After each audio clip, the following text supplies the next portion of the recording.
High friends, job and ডিফেন্সৰ চেনেলটোলৈ তোমালোক সকলোকে স্বাগতম জনাইছোঁ। আৰু এই ভিডিঅ'টোত তোমালোকৰ বাবে যিটো আমাৰ SSCGD 2026ৰ নতুন ভেকেঞ্চি আহিছে তাৰ বাবে কেইটামান সৰুকৈ গুৰুত্বপূৰ্ণ পইণ্টৰ ওপৰত মই ইয়াতে তোমালোকক আপডেট দিব বিচাৰিছোঁ। যিকেইটা তোমালোকে হয়তো নাজানিলে শেষলৈকে তোমালোকে বিপদত পৰাৰ চান্স আছে। আৰু তেনেকুৱা অলৰেডি হৈ গৈছে। আমাৰ এই ভেকেঞ্চিটোত যিটো 2025ৰ ভেকেঞ্চি আছিলে, এই ভেকেঞ্চিটোত অলৰেডি বহুতৰ লগত সেই কথাখিনি হৈ গৈছে। গতিকে তোমালোকক মই যাতে সাৱধানৰ বাবে বুজাই দিব পাৰোঁ, সেইবাবে এই ভিডিঅ'টো দিলোঁ।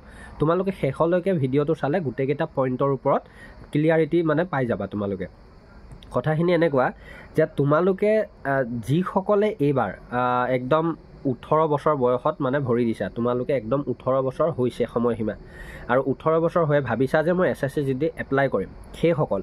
আৰু লগতে যিসকল ধৰি লোৱা বয়স লাগে যিমানে নহওক, 23 বছৰ হওক, 24 বছৰ হওক, বা যাৰ যিমানলৈকে আছে, কিন্তু ফাৰ্ষ্ট এইবাৰে প্ৰথম SSCGDৰ এপ্লাই কৰিম বুলি ভাবিছা, তেওঁলোকে প্ৰথমতে এটা SSCGDৰ বাবে কি কৰিব লাগিব?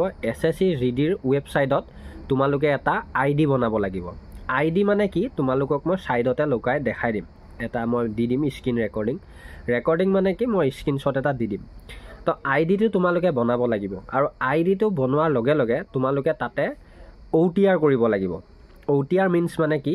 One time registration. আৰু ওৱান টাইম ৰেজিষ্ট্ৰেশ্যনটো তোমালোকে কৰিবলৈ যাওঁতে তাতে তোমালোকৰ মেট্ৰিকুলেশ্যন ডকুমেণ্টছ ডাটাখিনি হওক, তোমালোকৰ এড্ৰেছ হওক, ফাদাৰ্ছ নেম, মাদাৰ্ছ নেম, তোমাৰ নাম, লগতে তোমালোকৰ যিখিনি প্ৰয়োজন থানাৰ পৰা আদি কৰি গোটেইখিনি যিমানখিনি প্ৰয়োজন তোমাৰ ডিষ্ট্ৰিক্টৰ ভিতৰত, সেই গোটেই ডাটাখিনি তুমি দিব লাগিব। আৰু লগতে তাৰ বাদেও তুমি আধাৰ কাৰ্ডৰ লগত লিংক কৰিব লাগিব, আধাৰ কাৰ্ড দিব লাগিব। তো এইখিনি কৰিবলৈ যাওঁতে কি হ'ব? তোমাৰ গোটেই যিটো তোমাৰ একদম ৰিয়েল ডাটা, সেই ডাটাখিনি তুমি দিব লাগিব। ঠিক আছে? সেইটো দিয়াৰ পিছত কি হ'ব? তোমালোকৰ এপ্লাই হ'ব। প্ৰথমতে OTRটো কৰাৰ পিছত তোমালোকৰ এপ্লাই হ'ব। কথাটো সেইখিনিলৈকে ঠিকেই আছে। নতুন কেণ্ডিডেটে এইখিনি কৰিব, ঠিক আছে, তাতে কোনো প্ৰব্লেম নাই। তাৰপিছত তোমালোকে কি কৰিবা যে ধৰি লোৱা লাইভ ফটো দিবা বা ছিগনেচাৰ দিবা, বা গোটেইখিনি তোমালোকে ক্লিয়াৰকৈ ভৰাবা। যদি কাৰোবাৰ ধৰি লোৱা এপ্লাই কৰোঁতে একো প্ৰব্লেম নহ'লে, ডাটাখিনি ভৰাওঁতে তোমালোকৰ OTRতে হওক বা এপ্লাই কৰোঁতে হওক একো যদি প্ৰব্লেম বা ভুল নহ'ল, তেতিয়াহ'লে কোনো প্ৰব্লেমেই নাই। যদি কেনেবাকৈ ভুল হ'ল, তেতিয়া কি হ'ব? বিশেষকৈ OTR কৰোঁতে যদি কিবা ভুল হ'ল, আমাৰ কেণ্ডিডেটবিলাকে কি কৰিবলৈ যাব যে সেইটো বাদ দিয়া, সেই IDটো আমি বাদ দিলোঁ। তাৰপিছত আমি কি কৰিলোঁ? এটা নতুন ইমেইল দিলোঁ। যিহেতুকৈ OTR কৰোঁতে আমাৰ ইমেইল IDও দিব লাগিব, মোবাইল নাম্বাৰো দিব লাগিব। তো তেওঁলোকে কি কৰে যে, বা হয়তো কোনোবা কম্পিউটাৰ দোকানীয়ে কি কৰিব যে তোমালোকে আগৰটো বাদ দিয়া, যিহেতু ভুল হ'ল তাতে কাৰেকশ্যন কৰি থকাতকৈ তোমালোকে এটা নতুন ID বনাই লোৱা। তো তোমালোকে কি কৰিবা? সেই ভুল IDটোক বাদ দি এটা নতুন ID তোমালোকে বনোৱাৰ চেষ্টা কৰিবা।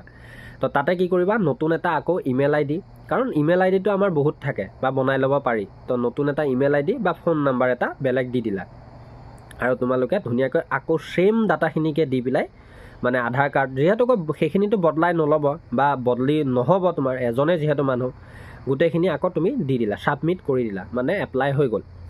তো তোমাৰ গম নোপোৱা, ঠিক আছে, তোমাৰ এডমিট আহি গ'ল। তো হয়তো ইয়াতে মই কৈ দিওঁ, এডমিট আহিবও পাৰে আৰু নাহিবও পাৰে। কাৰণ কিয়? অলৰেডি SSCয়ে এইটোৰ বিষয়ত অলৰেডি কৰিবলগীয়া কামখিনি কৰি থৈছে। গতিকে হয়তো তোমাৰ এডমিট আহিবও পাৰে, হয়তো এডমিট নাহিবও পাৰে। যদি তোমাৰ এডমিট আহি গ'ল, তেতিয়া তোমাৰতো একো প্ৰব্লেম নাই, প্ৰব্লেম নাই বুলি ভাবিবা। তুমি ধুনীয়াকৈ গ'লা, তুমি গৈ ৰিটেন এক্সামত বহিলা, ৰিটেন এক্সামটো তুমি দিলা, দিয়াৰ পিছত আহিলা। অহাৰ পিছত তোমাৰ ধৰি লোৱা এনচাৰ কিউ আহি গ'ল। এনচাৰ কি আহিল, তুমি মাৰ্কটো চালা, দেখিলা যে 110 পালা, 120 পালা, বা এটা ভাল স্ক'ৰ পালা, ঠিক আছে। লগে লগে তোমালোকে কি কৰিলা? ফিজিকেলৰ বাবে ষ্টাৰ্ট হৈ গ'লা, ফিজিকেল কৰিবলৈ তোমালোকে ধুনীয়াকৈ প্ৰিপেৰেশ্যন চলাইছা। পিছত যেতিয়া দেখিলা যে ফিজিকেল কাট অফ আহিল, তাত তোমাৰ নামটো নাহিল। কিয় নাহিল? এতিয়া প্ৰশ্নটো সেইটো। তো সেনেকুৱা এটাৰ বাবে যোৱা বছৰ কি হৈছে, যিসকল কেণ্ডিডেটে ডাবল ID বনাই পেলাই এপ্লাই কৰিছিলে, সেইসকল কেণ্ডিডেটক এটা এক্সট্ৰা লিষ্টত থৈছে, আৰু সেই কেণ্ডিডেটখিনিক ইলিগেল কেণ্ডিডেট বুলি ধৰিছে আৰু ইলিগেল মানে কি তেওঁলোকে ইলিগেলটো বাদ দিয়া তেওঁলোকক 3-4 বছৰলৈকে ছাছপেণ্ড কৰি ৰাখিছে মানে SSCৰ কোনো এটা এক্সামতে তেওঁলোকে বহিব নোৱাৰিব 3 পৰা 4 বছৰমান সময়লৈকে হয়তো বেছিও হ'ব পাৰে 7 বছৰলৈকেও হ'ব পাৰে গতিকে তোমালোকক এইটো মই এটা খুবেই গুৰুত্বপূৰ্ণ ইনফৰমেশ্যন বুলি মই ভাবোঁ কাৰণ কিয় তোমালোকে এপ্লাই টাইমত বহুত বস্তুৱে গুৰুত্ব নিদিয়া তো এইটো এটা তাৰ বাবে নতুন ভেকেন্সিৰ বাবে মোৰ মনত খেলালে আৰু লগতে যিহেতু তেনেকুৱা কেণ্ডিডেট মোৰ লগত এতিয়াও জড়িত হৈ আছে গতিকে তাৰ পৰা মই তোমালোক যাতে কোনো বিপদত নপৰা আগতীয়াকৈ সতৰ্ক কৰিলোঁ যিয়ে নহওক তোমালোকৰ যদি এতিয়াই মই কৈছোঁ তাৰ সলিউশ্যনটো যদি তোমালোকে OTR কৰোঁতেও কিবা ভুল হ'ল